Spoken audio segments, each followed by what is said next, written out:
Oke.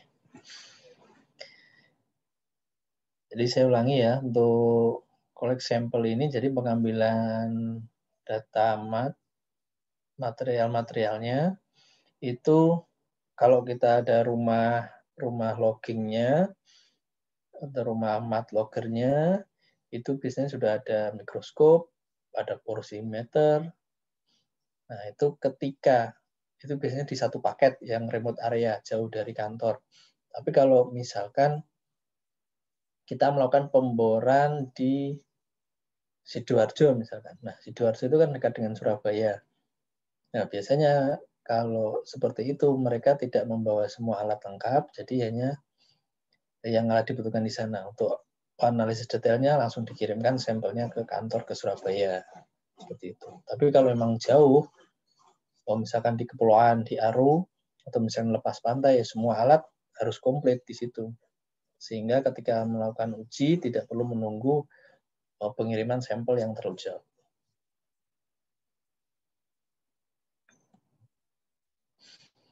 Nah, sampel description ini beberapa sampel yang rutin ya, lumrah ada pada kegiatan well logging. Yang pertama, argillaceous rock, itu adalah ada clay stone atau shale, kemudian ada marl. Clay ya kita tahu lah, lempung ya, lempung, sifatnya impermeable. Jadi ukurannya lebih kecil dari 2 mikron untuk grainnya. Grain itu butirannya.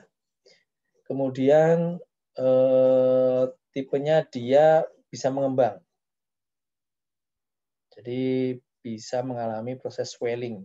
Nah, swelling nanti akan kita bahas ketika sudah masuk ke praktikum logging. Swelling dan sebagainya. Swelling, mud cake, dan sebagainya.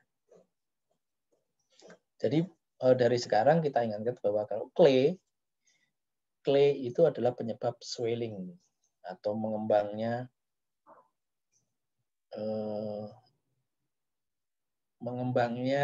dari clay itu sendiri. Contohnya nih, kalian misalkan di Ambon menuju ke lokasi yang jauh belum ada jalan raya. Di sana hanya ada jalan tanah. Nah, jalan tanahnya kemudian di atasnya dikasih paving. Nah, ternyata jalan tanahnya itu sifatnya adalah clay atau lempung. Maka ketika hujan, kalian akan melihat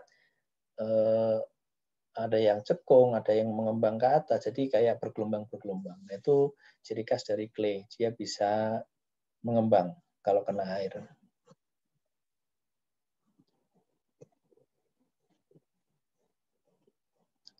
Tapi ada juga yang sifatnya non-expandable atau namanya tidak mengembang. Nah, ini biasanya adalah clay khusus namanya ilites.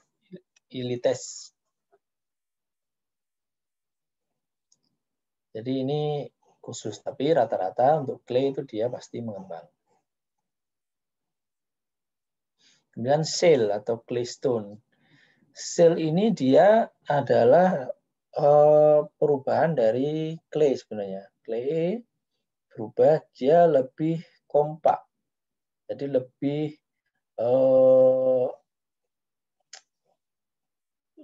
apa ya?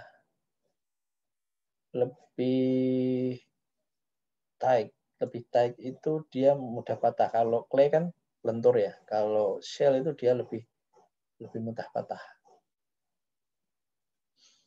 Marl ini juga sejenis clay, tapi dengan perubahan dari clay ke shale. Jadi perpaduan.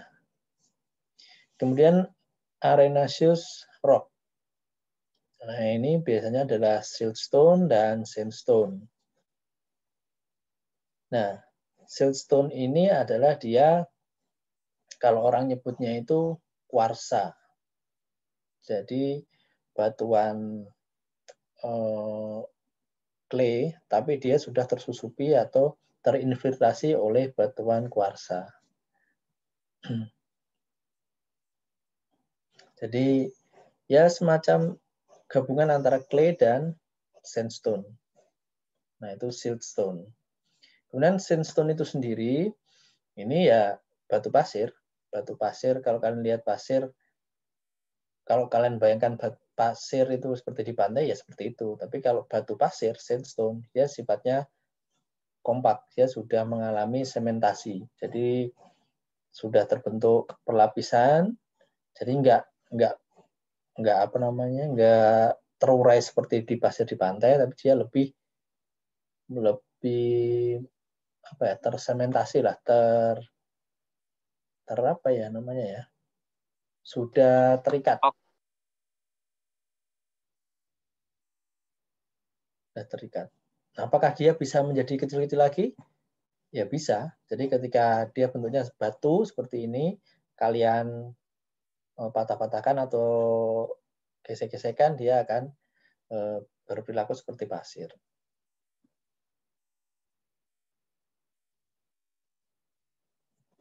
Kemudian karbonat. Nah, karbonat ini ada dua, limestone dan dolomite. Limestone itu terdiri dari CaCO3, kalsium karbonat. Nah, ini biasanya kalau kalian sudah ada praktik geologi migas enggak? Ada praktikum geologi migas enggak? Praktikum tidak ada. Tidak ada ya. Nah, kalau praktikum geologi migas itu biasanya diajak ke lapangan, di situ ada singkapan, nanti ada batu-batu, ada singkapan itu apa ya? Ada lapisan-lapisan batuan yang bisa terlihat, kemudian ditetesin oleh HCl. Oh, pernah Pak? Nah ya. Ya semester 1 Pak. Oke, kalau ditetesin HCl itu nanti ada reaksinya seperti apa ya, air mendidih lah. Nah itu ciri-ciri karbonat atau bukan? Kalau deteksi karbonat, kemudian ada seperti mendidih atau bereaksi, itu kira-kira batuan karbonat atau bukan? Kalau dulu praktikumnya dulu. Dulu cuma itu tidak pakai HCl Pak, kita cuma lihat singkapan-singkapannya saja Pak. Oh, lihat singkapan aja. Jadi kalau kalian lihat singkapan, kemudian kalian tetesin HCl, di situ ada seperti air mendidih atau bereaksi, itu bisa dipastikan adalah karbonat. Jadi gitu contohnya. Jadi misalkan kalian mau cari di daerah mana, kalian bawa HCl saja. HCl, kemudian teteskan di situ. Kalau tidak bereaksi, oh di sini berarti bukan karbonat, berarti sandstone atau shale. Tapi kalau di situ ada bereaksi, wah ini berarti formasinya mayoritas adalah batuan karbonat. Itu. Kemudian dolomite. Dolomite ini sama seperti limestone. Kalau limestone itu adalah seperti batu gamping ya, putih itu ya. Kalau dolomite itu bukan kalsium, tapi magnesium. MgCO3.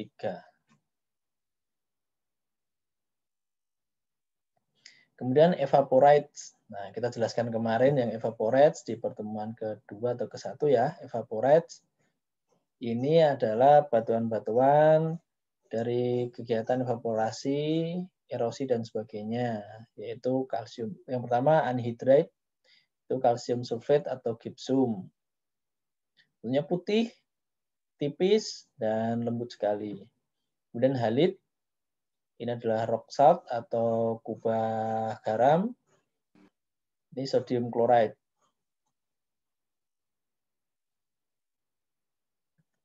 Ini kalau ada, nah kadang kalau orang petrofisik ini menemukan kubah garam, itu juga bisa menunjukkan, oh ada kubah garam, berarti kemungkinan di sini juga ada hidrokarbon. Jadi hidrokarbon itu ciri-cirinya tadi ada banyak, ada kubah garam, bisa karbonat, bisa gas, itu ciri-ciri yang secara awam bisa mudah untuk diketahui. Kemudian carbonaceous rock. Nah, ini adalah batuan karbon. Batuan karbon ini ya hidrokarbon, tapi dia berbentuk batuan. Nah, itu biasanya adalah batu bara, coal.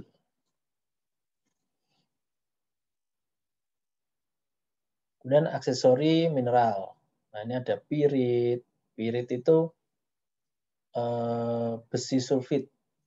Itu FeSO3. Jadi bentuknya nanti agak kemerah-merahan gitu. Pirit. Glaukonit. Glaukonit ini sama, dia FeSO3, tapi dia lebih gelap lagi. Jadi biasanya warnanya agak lebih hitam kehijauan atau kebiru-biruan. Kemudian mika itu kalsium, magnesium. Ini agak lebih acak tapi jarang ditemukan. Biasanya ya pirit sama glaukonit. Pirit itu yang banyak kalau di daerah singkapan di hidrokarbon. Biasanya nanti batunya sama, dia akan masuk ke bisa ke sandstone, bisa ke clay. Biasanya sih ke sandstone itu nanti warnanya ke merah-merahan, ada merah-merahnya. Bisa oranye juga, bisa kuning juga. Tuh. Sifatnya besi kan seperti kayak karat. Nah, kalau kalian lihat karat ya seperti itu. Karat pada besi. Nah, kemudian show evaluation. Nah, ini yang apa namanya? Oh, ini sorry.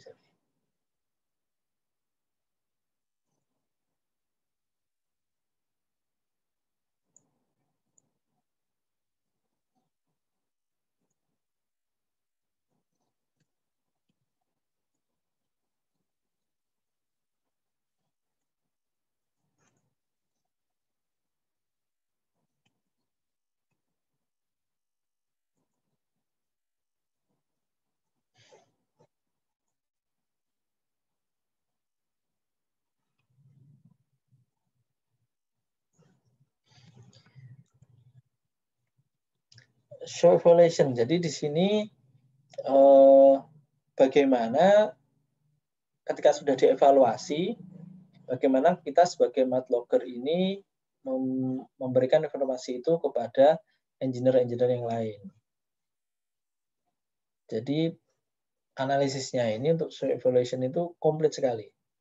Semua mulai dari awal sampai akhir dirangkum jadi satu untuk mengidentifikasi hidrokarbon.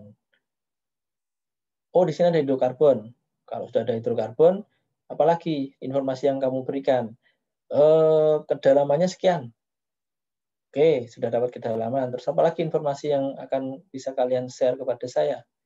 Oh, ini Pak, ketika kita sudah menemukan di situ ada hidrokarbon, di situ ada kedalamannya di sekian, misalkan 700 feet.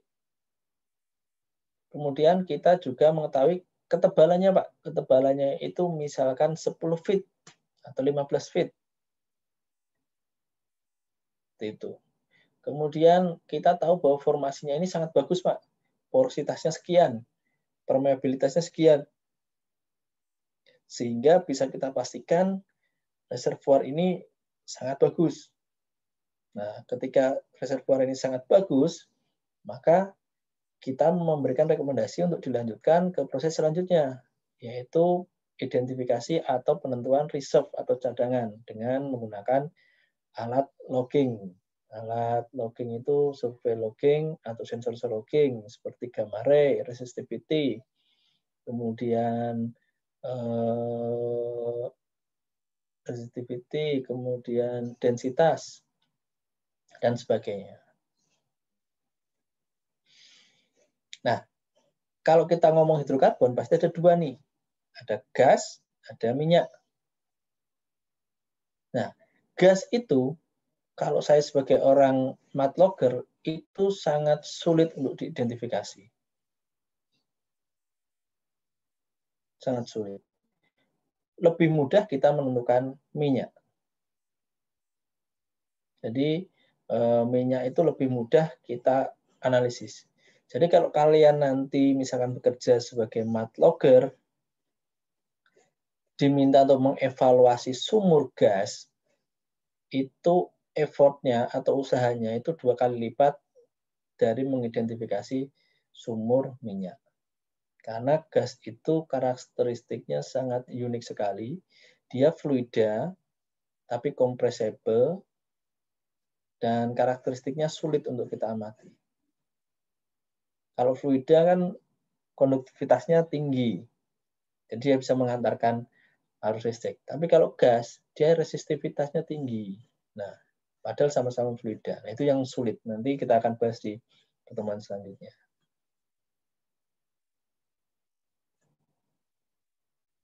Nah, ini ada 4 tes. 4 tes yaitu untuk mendeteksi hidrokarbon yang kita jelaskan di depan tadi. Odor, staining, dan fluoresan. Odor itu ciuman ya, bau ya. Jadi biasanya ini standarnya beda-beda. Jadi ada yang math logger bisa langsung mencium, oh ini minyak nih, oh ini bukan minyak, dan sebagainya. Tapi biasanya itu dibawa ke laboratorium. Kemudian oil staining, ini lebih ke kandungannya. Jadi ini melihat ke warna, kemudian diberikan ketika diekstraksi warnanya seperti apa, persentasenya seperti apa, apakah itu masuknya minyak ataukah air formasi dan sebagainya. Kemudian yang ketiga fluorescence. Fluorescence tadi yang glow in the dark tadi. Nah, itu ketika sama kayak kita gini. Pernah kalian melihat di tempat makan atau di restoran atau di toko ketika kita membayar pakai uang 100.000, nah uang 100.000-nya itu ditaruh di bawah lampu. Nah, lampu ultraviolet. Nah, ini sama. Hidrokarbon ini juga ditaruh di suatu lampu untuk mengecek di situ. Nah, di situ bisa kita cek juga intensitasnya, warnanya, kemudian kita bisa membagi-bagi, oh untuk warnanya misalkan coklat, biru, dan sebagainya. Nanti ada tabelnya akan kita lihat. Kemudian yang keempat, ini adalah cutting-nya ya. Jadi mengambil dari, jadi kan di mat itu ada larutan ya. Larutan itu maksudnya lumpur. Lumpur itu bisa lumpur campur minyak, campur gas, campur air jadi satu. Nah, caranya cut define ini dia ini mengekstraksi dari larutan ini, kemudian diberikan berapa pelarut. Dikasih pelarut, contohnya tadi kan kayak seperti batuan karbonat dikasih HCl. Nah, itu kan bereaksi. Nah, ini sama. Ini dikasih pelarut, nanti akan tertumpuk-tumpuk. Ada yang lumpur, ada minyak, ada gas, ada minyak, ada air, dan sebagainya. Nah, itu nanti khusus. Ininya apa namanya, solvennya atau pelarutnya khusus.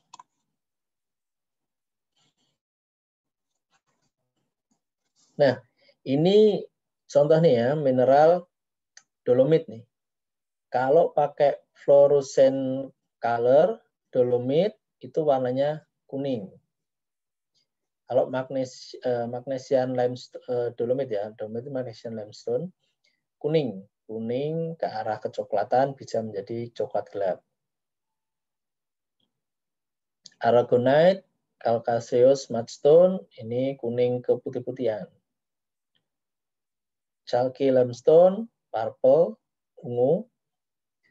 Shale itu agak ke coklat gelap abu. Coklat gelap lah. Kemudian anhydrite itu biru sampai ke abu-abu. Pirit itu mustard. Mustard itu apa ya? Kuning ke oranye tapi lebih soft gitu ya. Mustard. Kemudian artificial material. Nah, ini contoh misalkan solar. Solar itu coklat jenuh. Kemudian apa lagi ya? Oil based mud. Nah, itu tergantung. Oil based mud itu tergantung kandungannya. Karena oil based mud itu konsentrasinya berbeda-beda. Nah, API gravity ini dari API. Jika nilainya kurang dari 15, itu warnanya coklat atau tidak ada. 15 sampai 25 orange, 23 sampai 35 kuning, 35 sampai 45 putih, lebih besar 45 itu biru sampai ke ungu. Nah, ini API gravity ini nanti untuk menentukan apakah itu heavy oil dan sebagainya.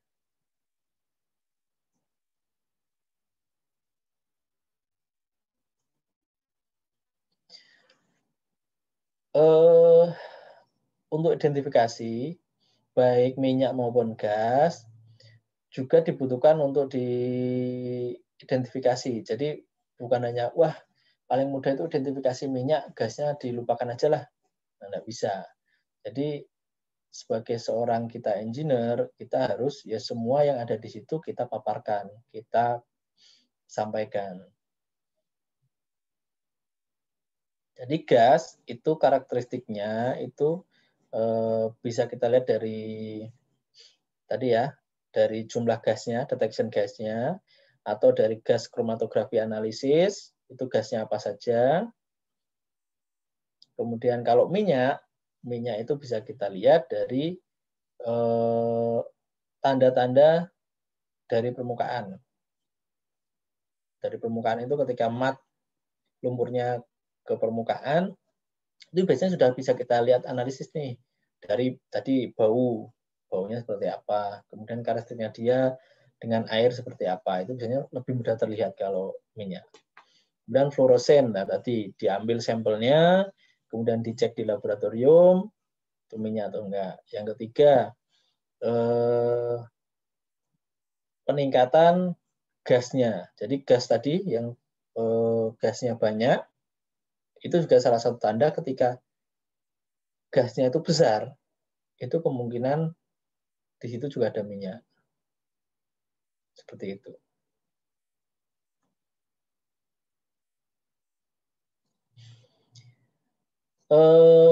Kedalaman dan ketebalan dari formasi reservoirnya itu juga sangat dibutuhkan.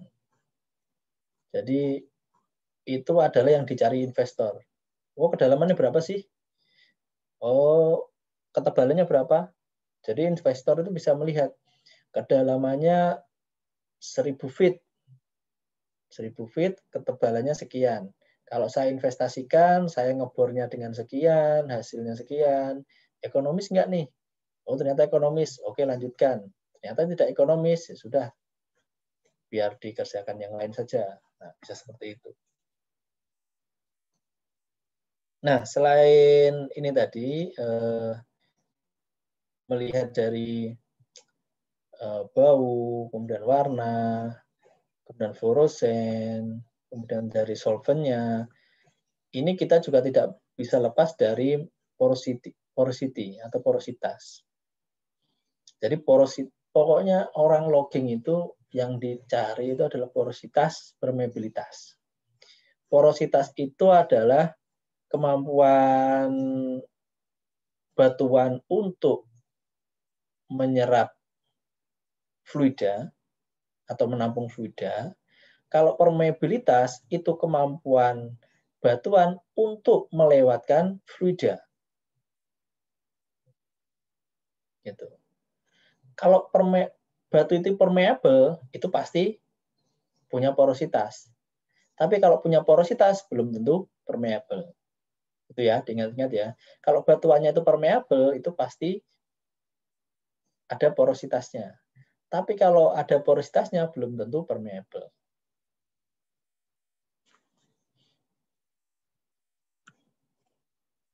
Nah, ini permeable. Jadi permeable itu kemampuan batuan untuk melewatkan. Jadi kayak saringan nih. Kalau saringannya lebar-lebar, itu air bisa lewat. Kalau saringannya kecil-kecil, bahkan tertutup, nah itu berarti impermeable. Nah, kalau tadi kan bisa melewatkan fluida itu kan ada bolong-bolongannya, lubang-lubangnya. Nah, berarti kalau ada lubang-lubangnya dia punya porositas.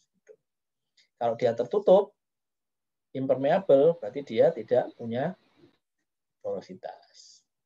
Atau dia ini tidak bisa melewatkan air.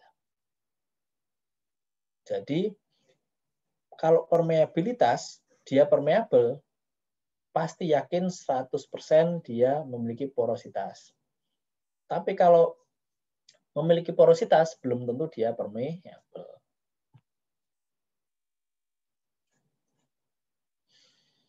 Nah, ini hidrokarbon rasio analisis. Nanti itu dianalisis seperti pertemuan yang sebelum-sebelumnya, saturasi waternya, saturasi oilnya, saturasi gasnya. Nah, nanti bisa lagi gasnya. Gasnya itu apa aja? Metan, etana, propan, itu berapa persen? Itu dicek juga. Nah, biasanya dicek juga kalau ada air, minyak, dan gas. Itu kita harus tahu apa?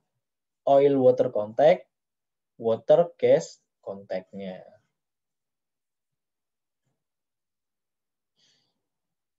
Nah, apa sih soil evaluation ini? Soil evaluation ini bagi mud logging itu ada dua. Yang pertama, identifikasi keberadaan hidrokarbon. Jadi, mud logging itu bisa memprediksi di sini ada hidrokarbon. Apakah minyak saja, apakah gas saja, ataukah minyak dan gas. Yang kedua, dapat memberikan rekomendasi untuk coring dan testing program. Jadi tadi coringnya di kedalaman berapa. Jadi tidak semuanya di coring. Seperti itu. Jadi kan kita sudah tahu tadi ada yang gas. Nah, di situ diambillah di situ formasinya. Coringnya ambil di situ, gas. Oke. Karena coring itu mahal sekali.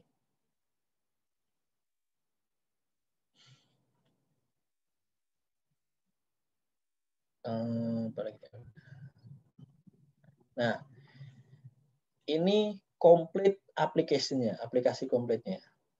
Jadi dari matlog ini itu menjadi salah satu indikator pertama di mana formasi produktif, formasi yang prospek itu di mana. Dari seorang matlogger ini informasinya sangat banyak sekali.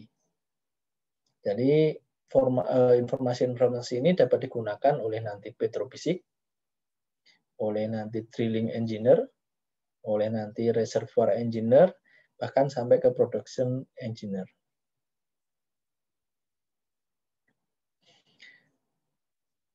Tadi ada drilling rate curve dan drilling time curve. Nah, ini dikorelasikan dengan wearline logging. Jadi nanti wearline loggingnya itu ada nanti gamma ray, sonic, resistivity, dan sebagainya. Nah, ini adalah komplit untuk matlogger. Yang pertama ini drilling rate. Drilling rate berarti menit. Oh sorry, ini ya drilling rate menit per feet. Yang pertama tadi kita lihat. Nah, yang kanan ini adalah gas kromatografinya. Metananya berapa dan sebagainya. Nah, kita lihat di sini bahwa oh di sini gasnya paling tinggi nih, yang bawah, sorry ya. Nah, nih di sini paling tinggi nih. Ada lonjakan di sini. Wah, kemungkinan di sini gasnya banyak. Oke, kalau gasnya banyak berarti harus porositasnya tinggi. Berarti drilling rate-nya juga harus besar. Kalau besar, drilling rate-nya harus sebelah kiri. Oh, kita tarik ke sini. Oh, benar. Di sini drilling rate-nya ke kiri. Dia berarti porositasnya tinggi. Oke, berarti dapat porositasnya tinggi, gasnya juga tinggi.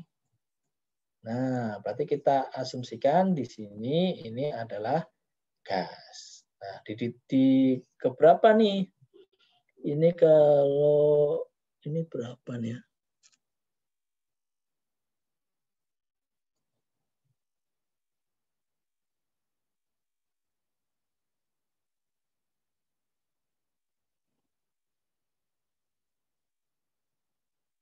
Oh ini 9.500.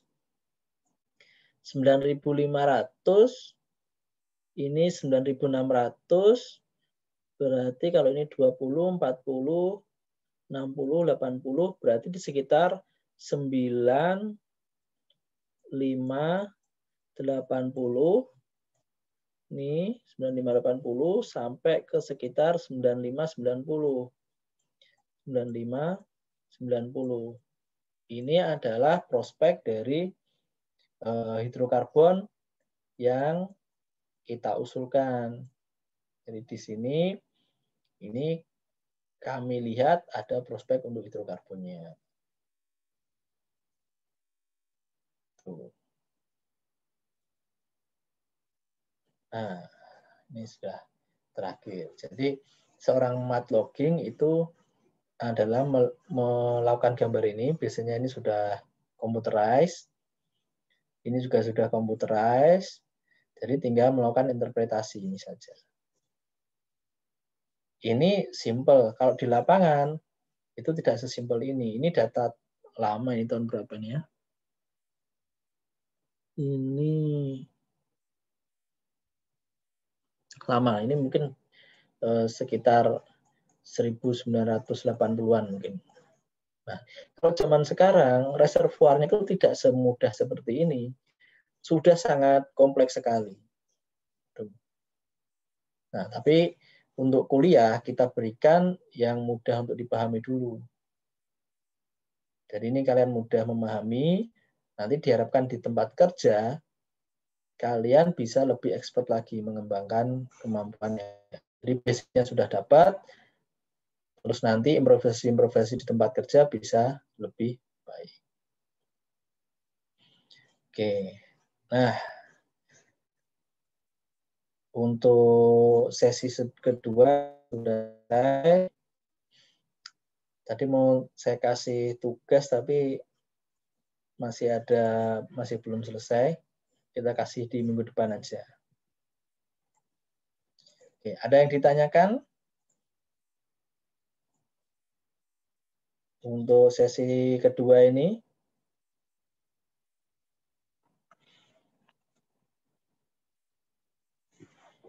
Cukup jelas? Iya, Pak. Iya, Pak. Jelas ya. Jadi karena ini 1, 2, 3, 4, 6, 11. Karena ini yang kita ajarkan kan istilahnya banyak teori ya, perhitungannya sedikit, jadi nanti mungkin ujiannya kita presentasi aja atau satu-satu lah wawancara seperti interview kerja nanti. Oke, jika tidak ada pertanyaan, saya akhiri. Terima kasih. Ini berarti pertemuan 4 dan 5 ya? 4 Iya, dan Pak. 5. Ini kemarin berapa SKS? 1 SKS, 1 SKS ya? 1 teori, 1 Praktik. Oke.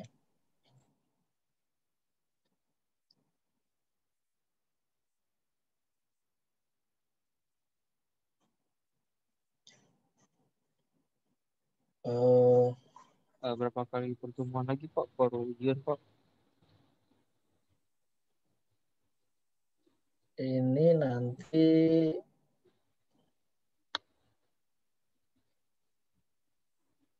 sebenarnya kalau satu SKS kan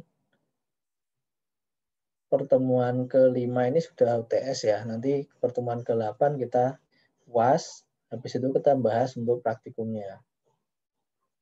Kalau kemarin kita kuliah 2 jam terus nih. 2 jam.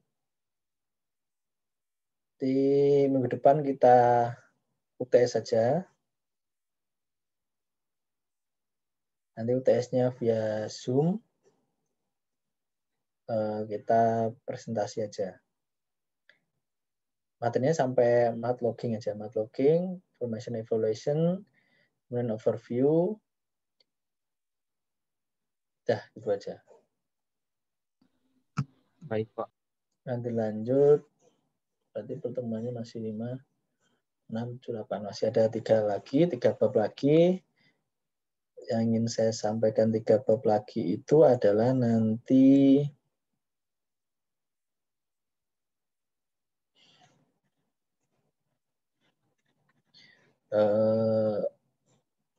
resistivity measurement, porosity measurement, kemudian gabungan. Udah, itu aja. Kemudian nanti kita bahas untuk praktikumnya. Oke, mungkin cukup untuk siang hari ini. Jika tidak ada pertanyaan, terima kasih atas perhatiannya.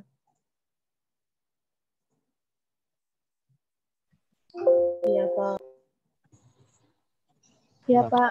Saya end meeting ya. Iya Pak. Iya, Iya, Pak. Pak. Baik, Iya, Pak. Pak.